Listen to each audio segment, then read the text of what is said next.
Hey, so you probably already have a go-to answer or two for that popular like party game question. Like given the chance, what superpowers would you choose to have? Obviously flight, like everyone thinks it'd be awesome to be flying around. I also like anything where you could like slow down time or pause time and then like move freely. Like that'd be really cool. But unfortunately, most of us can't answer the more important version of this question, which is what is your real life superpower? What is it that sets you apart? What is your unique set of gifts that you bring to whatever situation you find yourself in? Most of us can articulate that, oftentimes can't even really acknowledge it to ourselves. And we suffer for that. We miss out on opportunities. We live a less than fulfilled life because we can't craft a life that plays to our strengths if we don't really know what our strengths are. Just imagine going into your next new relationship, your next new job, your big dream you've always wanted to do, that big change you've been wanting to make in your life but been putting that off. Imagine how much more equipped you could be to thrive in those situations if you knew exactly what superpowers you had, what it was that you're naturally good at, and you could articulate that and you could lean into that. So that's what we are going to do today. Welcome to episode 7 of Me in the Quest.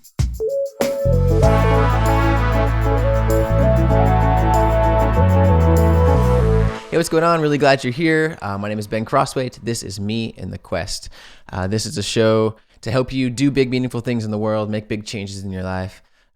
My job here is to filter the wisdom of like the world's great minds and spiritual teachers and run that through the filter of like a Disney movie that helps all of us, myself included, better understand it so we can apply this to our lives so we can live a more meaningful life, go do the things we're feeling like we're meant to do next. So as I said, this is part 1 of a little 3-part series looking at the character traits that I see as in common with a lot of the heroes of a story. We're going to start to define these things for ourselves as sort of a self-assessment, self-awareness, because we need to know exactly what it is we're bringing to the table, both our positive traits and our negative traits, to help us, do our adventure well. So these 3 things that I see in common, a little alliteration here, alliteration. Whenever I say alliteration, I put the word little in front of it, which just makes it really difficult. But a little alliteration. I think I did this on our previous episode too. Some alliteration here. I sum up these 3 traits like this. The hero has gifted superpowers, potentially fatal shortcomings, and a set of developed skills. So over the next 3 episodes, we're going to look at these 3 things. Today, looking at this idea of gifted superpowers. Next episode, we'll look at potentially fatal shortcomings because a story doesn't have much tension if there's not some fear that the hero is going to fail because of a blind spot they have, a weakness they have, a vice they have. Oftentimes sort of the shadow side of a superpower, which we'll talk about here in a minute. And then in a couple episodes, we'll talk about developed skills, right? So many times in these stories, you look at something like, the Star Wars with Luke Skywalker, where there's some like giftings, there's some innate things, but then he has to go and train with, different teachers in different movies. He has to train and develop skills as well. So in a couple episodes, we're going to talk about kind of some best practices on basically how to develop skills, how to transfer skills that you use in one area and use them in a different thing. That's where we're headed. But today is all about superpowers. So in Act 2, I'm going to give you a long list of superpowers that people might have, and you can start to see what jumps out to you there.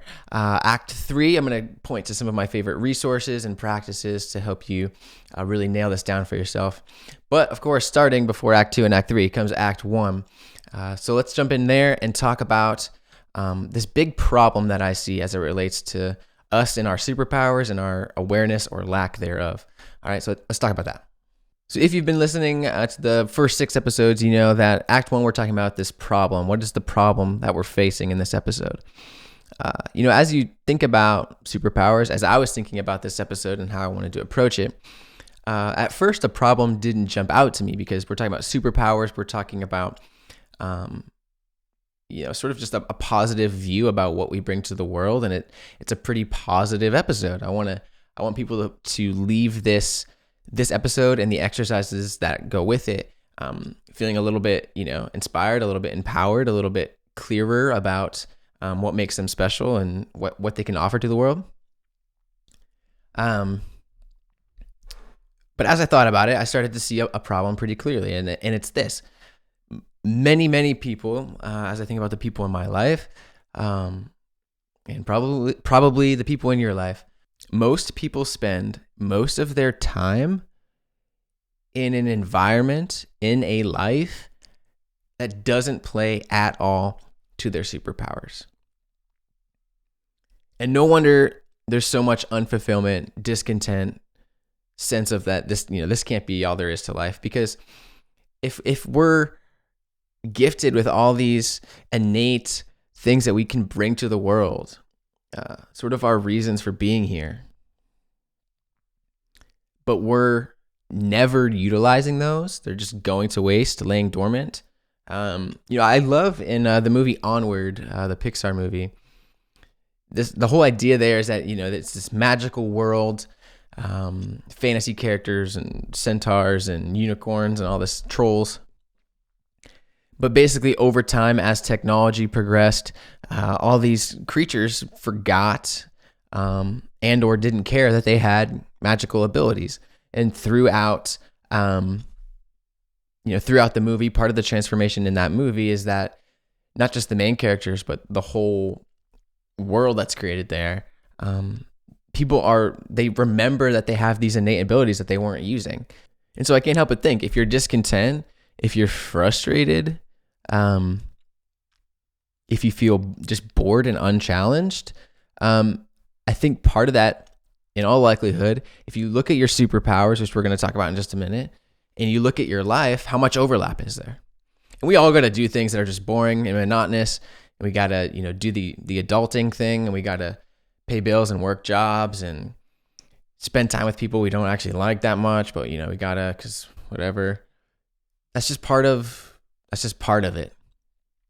But if there's no overlap, if that Venn diagram is just two circles, your superpower is over here kind of lying dormant, and your life over here on the other side, that's not going to lead to fulfillment. That's not going to lead to happiness. That's not going to lead to getting out of bed and feeling excited about what you get to do that day, right? So that's the problem. That's what we need to fix.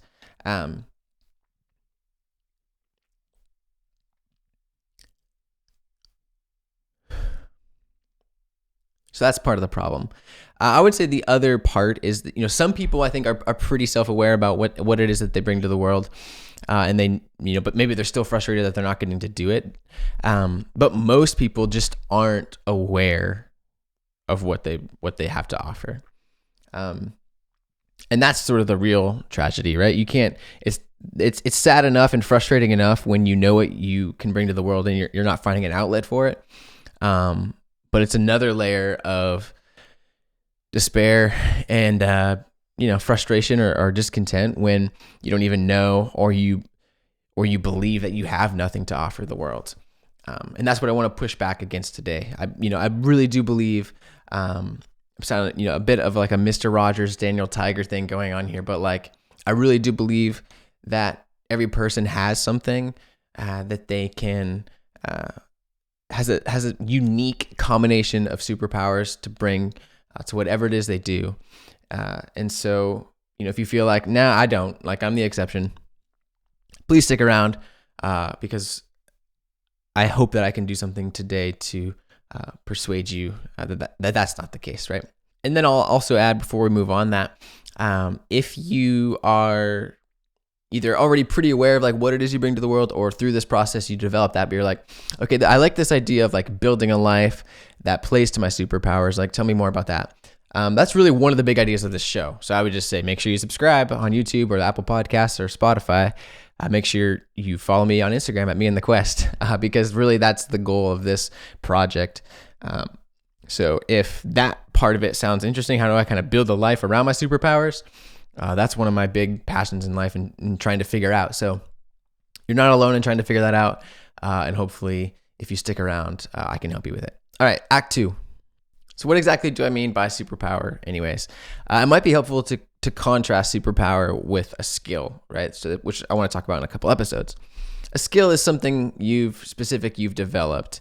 I think I joked actually in like the very, very first episode, the kickoff episode, like if you're great at Excel spreadsheets, that's not a superpower, but it is a skill. Now, if you love Excel spreadsheets, there's probably something there about your superpower, about being analytical, about being great at numbers, at being great at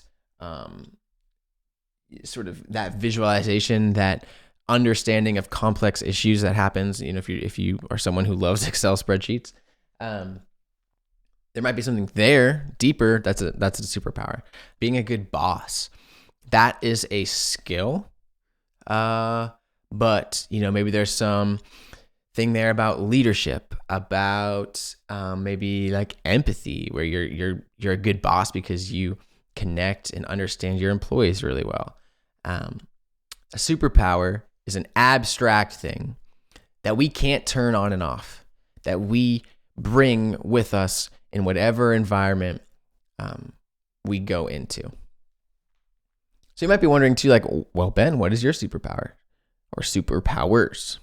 Also, I wanted to say that my goal here is for you to get like 2 to 5.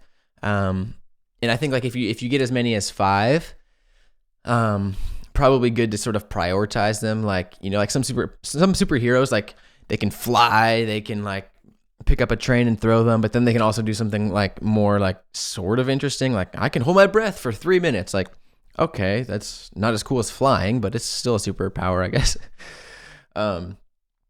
Though holding your breath for 3 minutes is something lots of people can do, but I can't. But you get the idea, right? There is sort of a hierarchy sometimes. So maybe there's some like, this is something I'm known for. Like wherever I go, people always say I'm this. But also I think like, I'm also this a little bit of this too. So that's fine. But I think as soon as you get beyond about 3 main ones, I want these to be things that you can kind of carry with you and keep at the forefront of your mind. Like, yeah, that makes sense that I'm good at this because I'm this kind of person. I'm good at this. Or when you're in a job interview and you can clearly articulate these superpowers. Like I want you to be able to understand them and not have like such a long list that's not very clearly defined. So we're looking at 2 to 5, I think.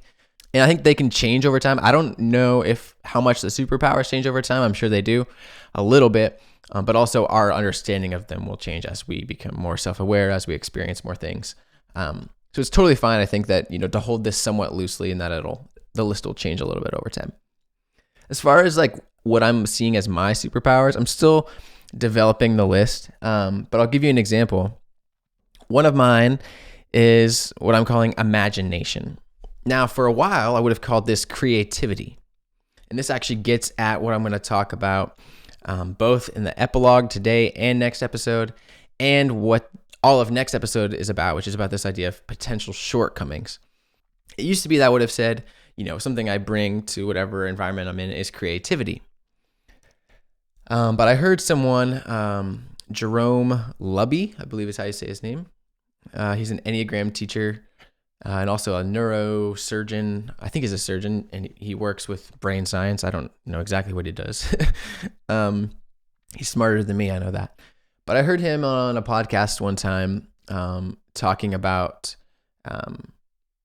my Enneagram number, which I'm going to talk more about the Enneagram multiple times here coming up. So if you're confused about that I'll answer that question in a few minutes. But talking about basically my personality type, and that he thinks creativity is something that's often ascribed to my personality type, but he thinks a better word is imagination, because a problem that my type tends to run into is only the daydreaming, only the imagining, but creativity has built into it that you are actually acting, that you are actually creating. So when I say that one of my superpowers is imagination, I absolutely, that feels more true to me than creativity, because I'm not always good at creating. I'm really good at daydreaming. I am good at seeing things in a way that most people don't see. It's something I can't turn off, and it can be frustrating. But it is a superpower, imagination. But that lack, that potential, that my superpower actually becomes a shortcoming. Just to foreshadow where we're going next week. There's a lot of potential for me, for my superpower of imagination to become a potentially fatal shortcoming when all I do is get stuck in la la land, imagination land, dreaming up, scheming up, daydreaming, fantasizing, seeing things in a interesting way, but not actually implementing any of my interesting insights into the real world. And then I just sort of, waste my life floating in space of Ben's, that's Ben floating in space over there with his imagination. So I have to keep that grounded. And that's why I chose the word imagination and not the word creativity. So I've got a few others, and I'll probably continue to talk about kind of how I'm viewing my own superpowers. But I don't want to talk about myself too much here. But hopefully that example helps bring some clarity for you.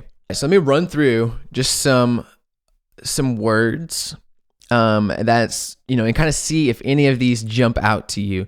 So superpowers can be things like empathy, creativity, imagination, leadership, boldness, bravery, compassion, hospitality, humility, intelligence, loyalty, kindness, vision, wisdom, emotional resilience, strength, ability to stay calm under pressure, that sort of steadiness, someone who's a rock, vulnerability, inability to go into hard situations and help people without it destroying you in the process.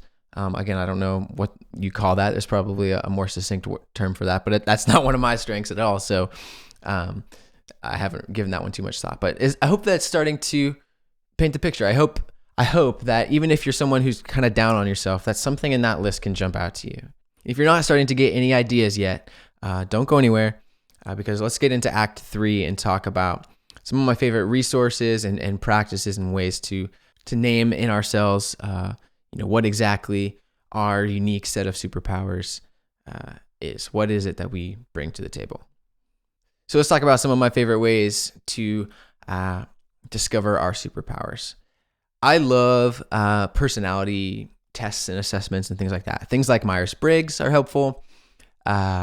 Strength finders, which I haven't actually done, but I'm sort of aware of it. There's another one called the Big Five, I think. There's a lot of personality tests out there. You can do like those Oh My Disney quizzes where it's like, what Disney princess are you? I don't think that's going to really help, but maybe. Far and away my favorite version of this, which honestly I think it's so much more than a personality test, but it does kind of get lumped into that world, is the Enneagram. Chances are, if you're the kind of person who likes this podcast, there's a decent chance that at the very least you've seen some stuff go by on your social media feed about the Enneagram, and it might not make any sense, or you might, write that person off who's into it as crazy, or it just, doesn't make any sense. Or you kind of write the Enneagram off as just another personality test, which I get. But this is not an exaggeration for me.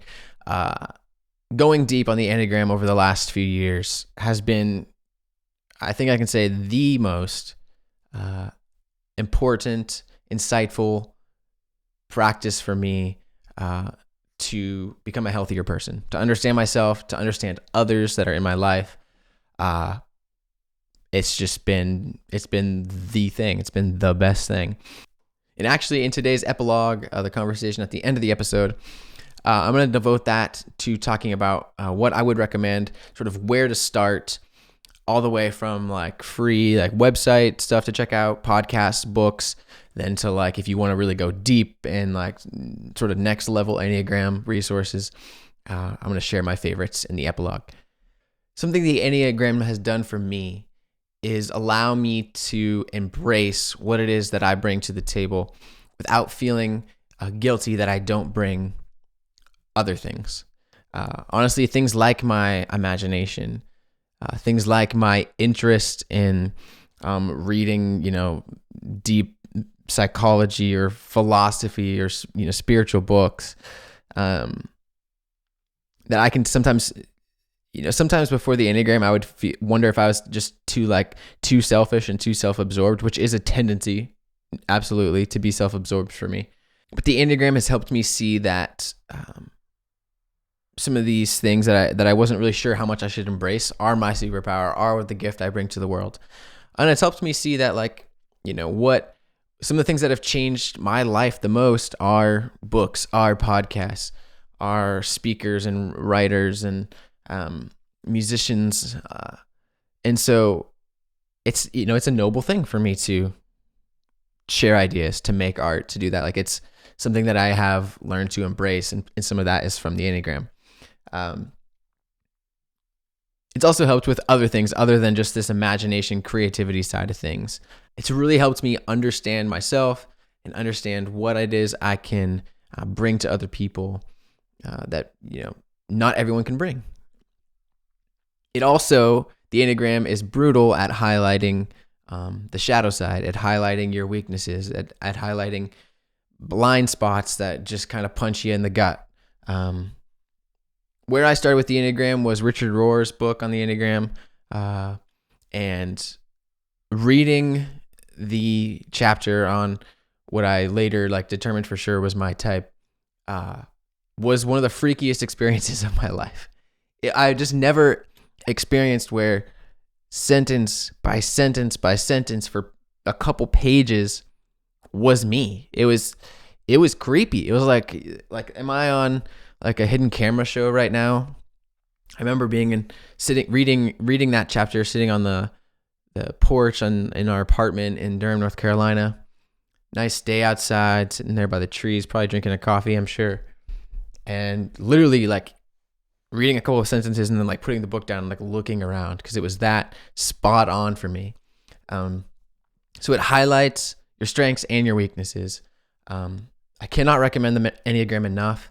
I'm happy if you have specific questions, reach out, comment on the YouTube video, direct message me at Me in the Quest on Instagram, because I like to talk about few things as much as I like to talk about the Enneagram, and I'm happy to help. Then, like I said, stick around for the epilogue, because that's where I'm going to point to some of my favorite resources from never heard of the Enneagram before to I think I've read it all. Is there any next level, Jedi level Enneagram stuff? So the Enneagram, probably my number one recommendation for just something you can do by yourself to start to identify your strengths. And I'm curious if you've tried to get into the Enneagram and just don't get it, or it hasn't done anything for you. I'm curious. Let me know about that.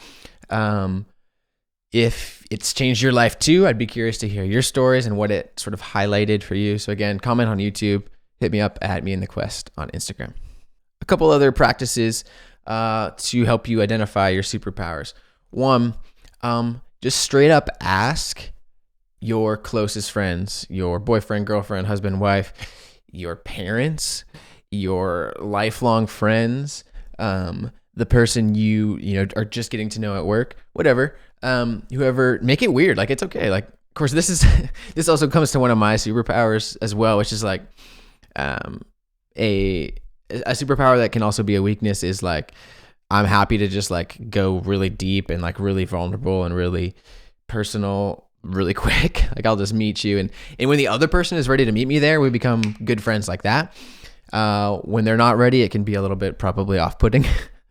But without making it too weird, especially if it's someone you really do have a long time, maybe even lifelong relationship, like a parent or a sibling, and just straight up ask them, what do you see in me? What is it that you think I bring to the table? And what's funny is it can feel when you're the one asking that question, it can feel I'm being this is weird, I'm being selfish, or I'm needing affirmation. I can almost guarantee that the other person is not going to see it that way. They're going to be happy to tell you the positive traits they see in you. So try it. I dare you. Then finally, just some good old-fashioned self-reflection on your past. Starting to think about things like, what job did I love the most? Or my current job, which I don't hate, but it's a little blah. What do I like about it? What do I not like about it? When I get reviews or comments from bosses or coworkers, what is the theme that throughout my working career, people always say I'm good at this? When I'm with my friends, what is it that I kind of become known for? Am I the hospitable one who's just like, oh, we're definitely, we always go over to so-and-so's house because like they're just so good at making us feel welcome, and they're great at throwing parties and just catering to us, and like they're just great friends that way. Like maybe hospitality is a superpower. Do you become known as the really fun, adventurous one? That's, there's some superpowers to be seen in there. Are you the optimistic one? Are you the empathetic one, the one that people go to when they're hurting or kind of feeling lost or need a shoulder to cry on, whatever? Is that you? Just take it shouldn't take too long, honestly. Like you can go really deep if you want, but just some simple pausing and reflecting on your life, some things should start to jump out to you, some themes. And again, I think where you can start to see superpowers is like, look at your career, look at your romantic relationships, your family relationships, your friends. Look at what it is you want to do. Look at where you've failed in the past. Look at where you've come alive in the past. And when you can start to see things that are common threads throughout those different areas of your life, you're starting to get to that idea of a superpower, this thing that you're bringing, this abstract thing that you're bringing to whatever environment you're in without really thinking about it. And, we can talk about like the nature, nurture. Is this something that's like innate from birth? Is this a personality that kind of developed? Who cares? Like that's not the scope of this conversation. All that matters is like you're an adult now, and whether it's been from birth or it's just your life experience, this is something that now you bring to the table wherever you go. Okay, so my hope is listening to this episode, checking out the Enneagram, and maybe some other personality tests like Myers-Briggs, even just do some reading on like extrovert, introvert spectrums and stuff like that. That can be helpful. Strength Finders, like, is another one, like I said, that I can't even recommend, but I know it's a thing. I've heard people that I respect talk about it. I would recommend the Enneagram, but any sort of personality assessment is a good place to start. Talk to close friends. Make it a little weird if you have to. Ask them to speak into your life and kind of call out what they see. And also, like, do this for other people. Like, man, that's a gift that you can give someone to look at them and say, hey, like, this is something I see in you. Like, you might not see it in yourself, but I see the superpower in you. And, like, I'd love to see you, like, lean into that more because you're really great at this. I love this thing about you. Man, that's a gift you can give someone. So maybe try that this week. There's a challenge for you. Yeah, and then even just a little bit of self-reflection, thinking about when you're most alive, when you get in that flow state where you kind of lose track of time and life is just like easy and you're just not thinking about anything else other than this thing that you're doing that you love. What are these common threads, these things that go well, these things you get compliments on, these things that you enjoy about your work, about your relationships, about how you spend your free time? Where's that underlying theme? These couple things that you can start to see. I'm always kind of the creative one. I'm always like the good, loyal friend, like whatever. I hope that with all of this, you can start to identify what superpowers you have and start to then from there build a life that caters more to those superpowers, because that's going to lead to fulfillment. That's going to lead to that, feet hit the floor in the morning and you are excited about your day. Because again, we're all doing things all the time that we just have to do. That's life. That's not going to change.